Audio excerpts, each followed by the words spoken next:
ஏய் சுமதி, நேத்து நைட்டு குழம்பு எடுத்துட்டு போனியா? அந்த பாத்திரத்தை குடுத்தியா? அப்படியே அமைக்கலான்னு பாக்குறியா? எடுத்துட்டு வா சீக்கிரமா. எங்க வீட்டுல பாத்திரங்கள் எல்லாம் இப்படிதான் காணாம போகுது. என்னங்க எங்க கிளம்பிட்டீங்க? இது கொஞ்சம் வெளியே வேலை இருக்குமா, போயிட்டு வந்துடுறேன். சொல்ல நினைச்சேன். காயத்ரி சக்கரை கொடுத்தா, அங்க அந்த ஸ்டவ் ஆண்டு வச்சுக்கிறேன் பாரு. பாத்துக்கிறியாடி?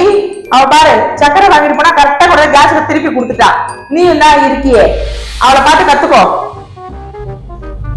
துர்கா, காயத்ரி சக்கரை கொட்டின்னு பாத்திரம் வந்து கொடுக்க சொன்னா. போன வச்சு அங்கேயும் வாங்கினாங்க, பாத்திரம் கொடுக்கல, கொஞ்சம் சொல்லுங்கன்னு சொன்னா. முதல்ல பாத்திரத்தை திருப்பி கொடு. எனக்கு கொடுக்க தெரியும், போங்க. இன்னொரு பெரிய பொல்லாத பாத்திரம் வச்சிருக்கான். நான் என்னமோ அப்படியே தலைமையில் தூக்கிட்டு போற மாதிரி தான். கொடுத்துக்கிறேன் போங்க. என்னடி எங்க வீட்டுக்காரர் சொல்லிட்டாரு அப்படியே பல்ல இழிச்சுன்னு பாக்குறியா?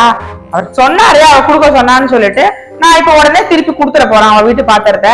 உனக்கு என்ன, நீ முதல்ல என் பாத்திரத்தை கொண்டு வந்து கொடு.